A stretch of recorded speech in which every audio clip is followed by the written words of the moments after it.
I'm not only fighting corruption from the inside of government.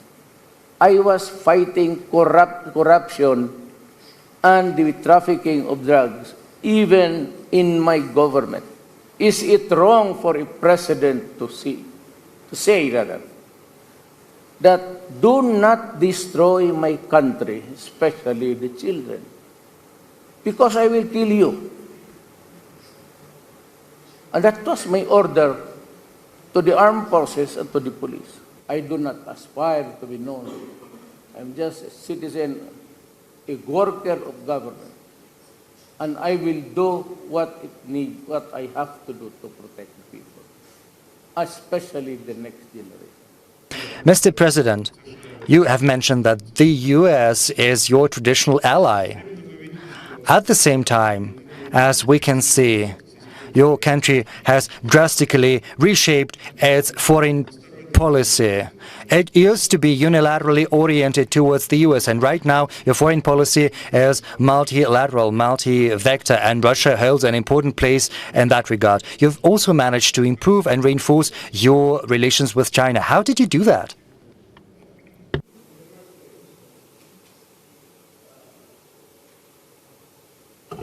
In the first place, we have been a colony of Spain then with the United States. Altogether, Spain had about 300 years and 50 years under the yoke of imperialism by the United States. It's all water under the bridge. And we have been prepared to do the governance that we decide. Over the years, I have seen that the foreign policy of the Philippines always tailored that of the United States. And we can hardly go to some, at that time, communist countries just to explore trade and commerce. It was looked upon by the American government as not a pleasant one, not a new development that would make them happy. And during my time, I was at a loss where to go. I didn't have contacts.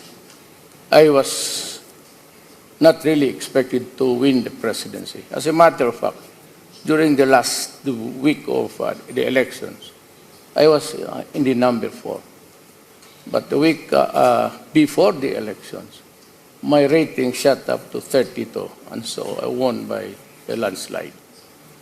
Now I wanted something more than just what a new country can give us.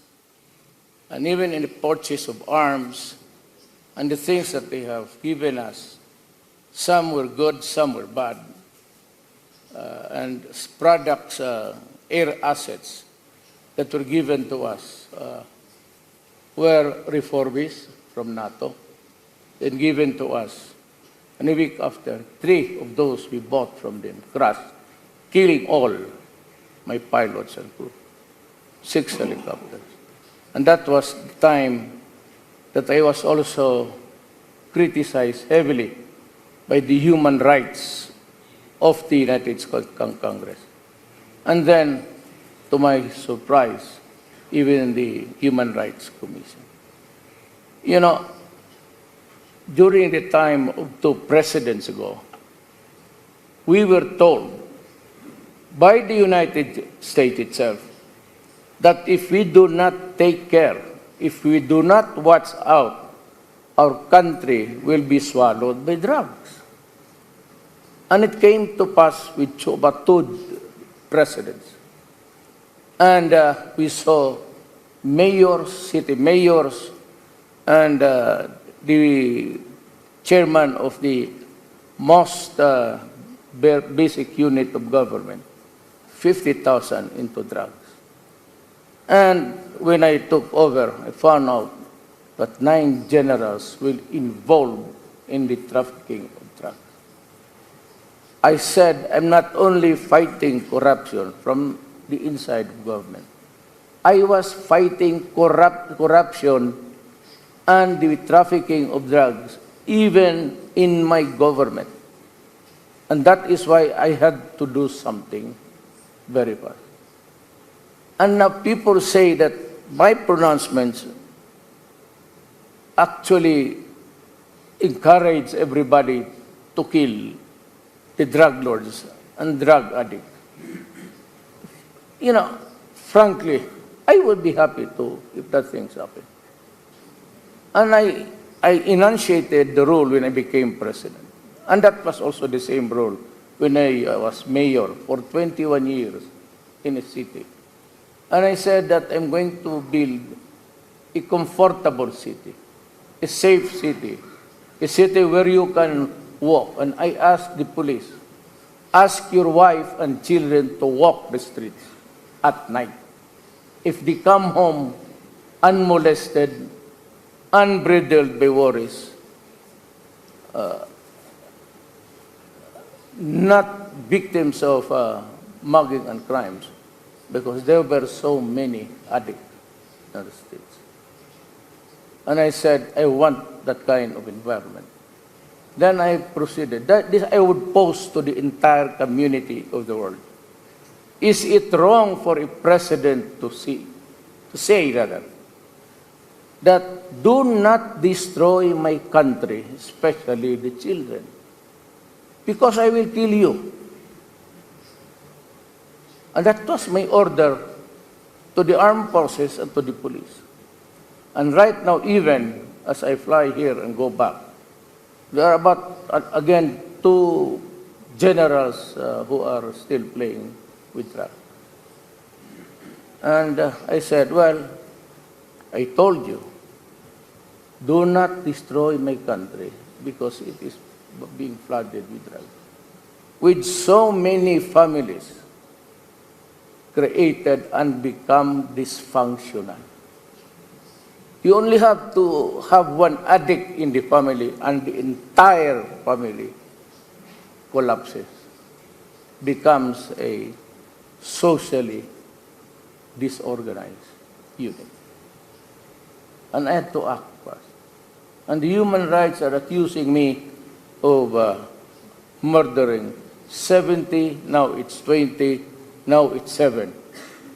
So let me explain. These human rights guys are very eager to see a dead carcass of a criminal, a drug lord, a city mayor. And they would question me, why was he killed? Despite of the evidence of drugs all over the house, and one house of a certain mayor that was killed had paper walls stick with 500 pesos. It was made as a wall of the house inside. And so I said, well, I've warned you, do not do it, because I will kill you. But I also ordered the military and the police, go out and dismantle the organized crime of drug trafficking. And if you find your life in danger, I will order you to shoot them. Rather see a policeman or a soldier dead. In Marawi rebellion, it started with a drug case. And so it was rebellion because almost everybody of that place, which was really the laboratory of the entire Philippines, where drug was produced and people had money, can see no business there except the stores. And yet, there was one in another city. He had 100 cars, 2 Lamborghinis, and so many Porsches. And yet, the human rights would still insist on a wrong committed by him. So I'm telling them, I'm sorry. But if there is something, I told you, you dismantle. And if in the process you kill. And I said to the world, and to the United Nations, and to everybody, I take responsibility for all of the consequences of this drug war. I and I alone. If somebody has to be hanged, I will be happy. I will even put the noose on my neck and say, go ahead. Or if you want to shoot me in a firing squad, fine. Our national hero died before a firing squad. That could be an honor for me to be the same in this situation. But I do not aspire for honor. I do not aspire to be known. I'm just a citizen, a worker of government. And I will do what I have to do to protect the people, especially the next generation. And that is what I have been known. They are always threatening me with bringing me to the... that would be the day. We have courts in my country. The judges are independent. The prosecutors do not talk to me. And so I said, if there is somebody who will answer for this, I will, but you have to do your job. And I have fired so many prosecutors and judges because corruption was eroding the very foundation of government. And I said, came up with a statement. Little did I know that I will not only be fighting the criminals, the drug lords, the kidnappers.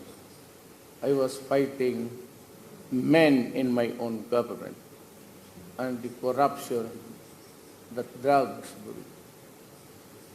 Drugs cannot prosper, I tell you, unless the military and the police would allow it. If the city mayor in my city, if I say do not do it, and if you have been to the Philippines, do not look at the carcass of the criminals. You get nothing. Look at the many thousands of families that are socially dysfunctional because if you want to destroy your enemy, feed one of his children with drugs, and your dog, the family goes kaput. I am faced with the job of the human rights of the criminals. I have no business. I have no universal right to destroy a fellow human being. I do not allow the military to shoot a person hog-tied or with a stretched hand in surrender. I told them that the only way that you can kill criminal, the drug lords and the addicts, is when your life is in danger. So shoot first before you die. Because if I go to the scene of the crime and I see that you are the one dying, I will kick you and finish you off for being stupid. Do not allow government to be weakened by such. You have to impose order. And so that is what really bugs me. So the government of the United States, before the if I could only have 2 minutes. If I can have 2 minutes, then I'll tell you what. The rifles, we have the longest insurgency problem, communist insurgency problem, armed struggle. It has killed so many of my soldiers.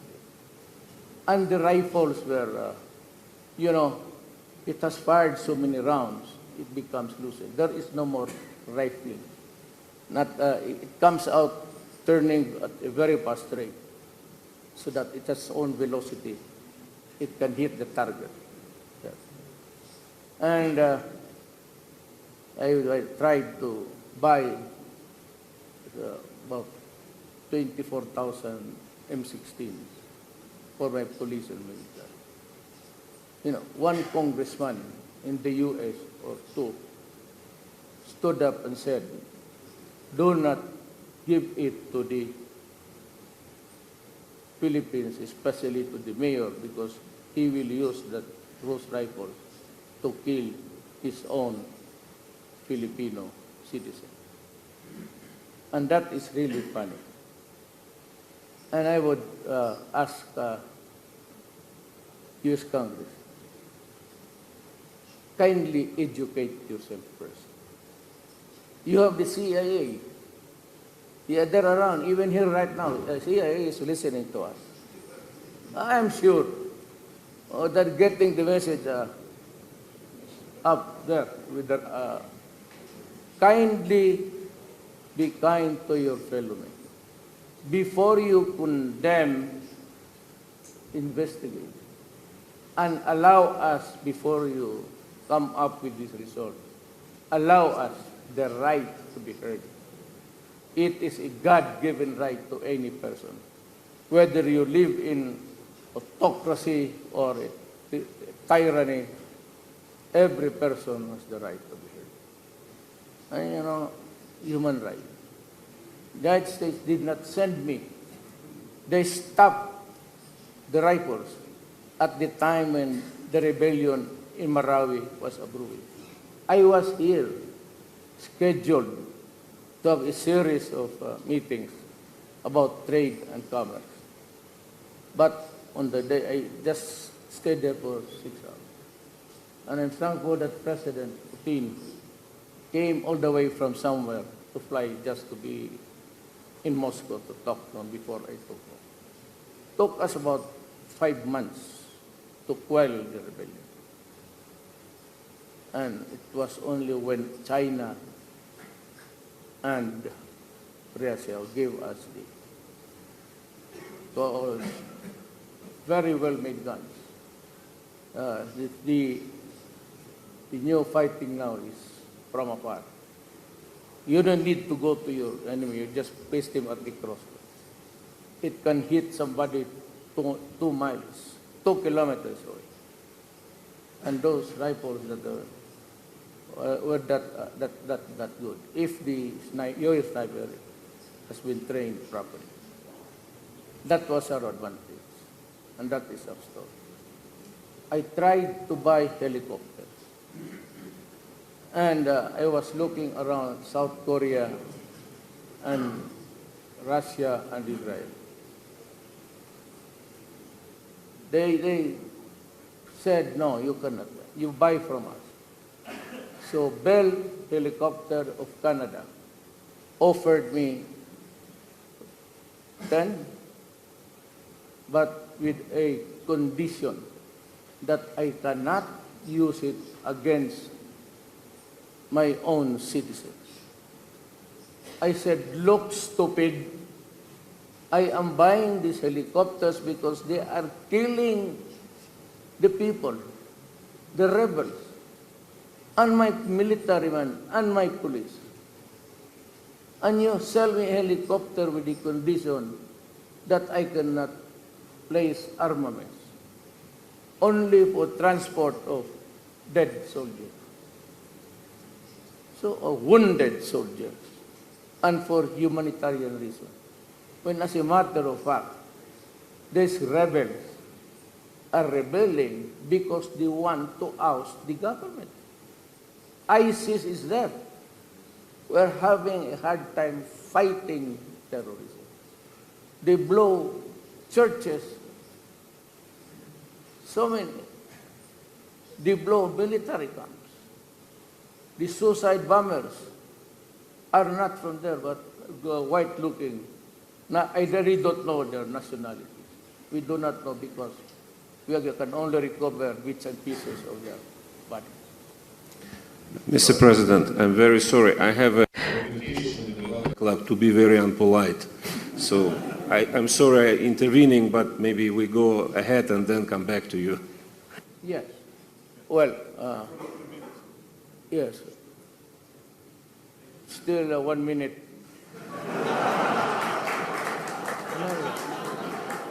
I will end up by saying that, well, this has been the issue in the Philippines, that they have a president who's a murderer. I assure you. I have a religion, and they say that, well, bishops and all of this, they've been attacking me. And I said, your religion is not. I have my own God. And I'm planning to invite the Russian Orthodox missionaries come to the Philippines so that we can look for a place where we can build the Orthodox Church. It was built many years ago by the Russians, 1922. This was destroyed. It's an old Philippines. Please excuse me, Mr. President, this 1 minute is still there. Yes. I'm now involved in freedom of religion. Well, I must end by this, just abusing the minds of people. I am not a killer. Some say, killer of what? Maybe, you know what it is. You are all practicing it. Killing girls, maybe? Women? We are good at that. I have yet to kill one human being. When I say I will kill you, well, that's a statement coming from the mouth of the president. Okay. Still have half a minute, I will forgo it. Probably after the, we have questions from the hall. Yes. Probably next thing we'll think Oh, I about. forgot Okay. about it. Yes, I'd be happy to respond to it. Спасибо. А теперь перейдем к... Can we equal West to the East? No, seriously. No joke. President Duterte, can you actually equal West to the East? And can we talk about sort of a unisex approach, so to say? East and West. This division, is this a thing of the past, or it's a natural division to have West versus East? There has always been a divide between the East and the West, culturally and financially, except for China, was really doing great all these years with so many dynasties. But the rest of East Asia had so many experiences of colonialism. That is why it's very hard really to connect it. They still harbor the Indonesia went to the Dutch, the Philippines bought to the Spaniards and the Americans, and Malaysia to Malaysia. So any attempt that would force or persuade even a nation for them to adopt the Western ways is always suspect. Now that's the problem. So there has to be a more social intercourse, and this should not only be limited to diplomatic levels, but in terms of exchanges among people. And maybe allowing a certain amount of the East Asian to visit other studies, other nations. In terms of loyalty, it's also very hard now to fathom where they are or where the Philippines is. I'm charting a new course, not really separate from America, but more of the colonial vestiges of the practice of the diplomacy. Where we go, right after the independence in 1947, We have always been guided towards what policies. And for the longest time, we never had any concrete relations between Russia and the Eastern Bloc at that time, because they were pictured to be the enemy of democracy. And democracy then, to the Western world, was their monopoly. And that the rest of the world were totalitarian or ruled by despots and tyrants. And that has been the food for thought, even among children. There's always the USIS, it's a library, and everybody attended there, and you can see all the propaganda.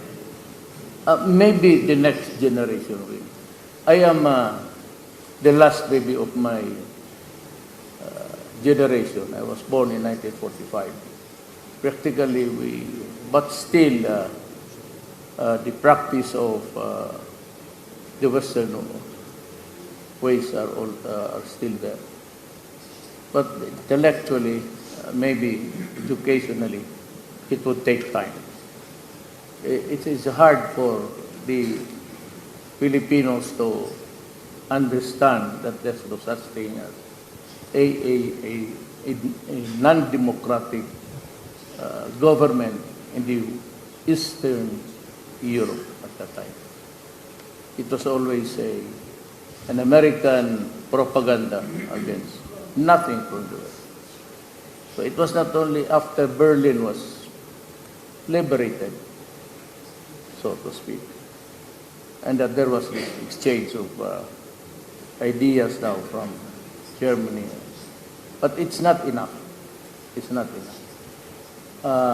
This is also because of the financial setup. We are always looked upon as,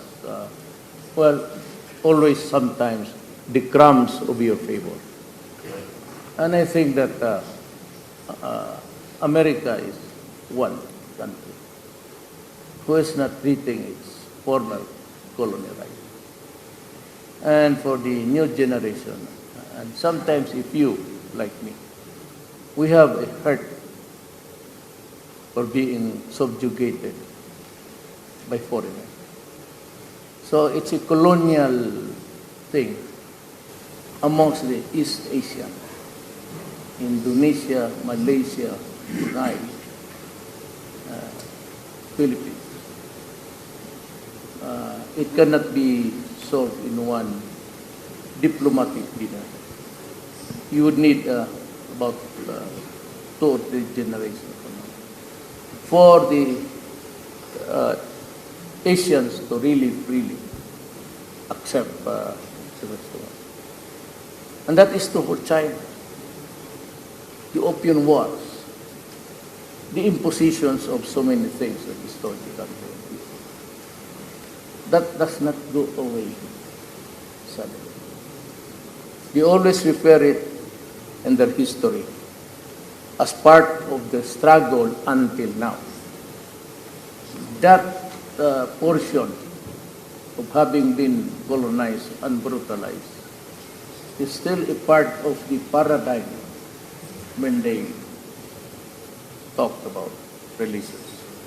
Mr. President, can you wrap up if possible? We actually understood that our hypothesis proved wrong. So, между Востоком и Западом все. So between the West and the East, nothing has changed.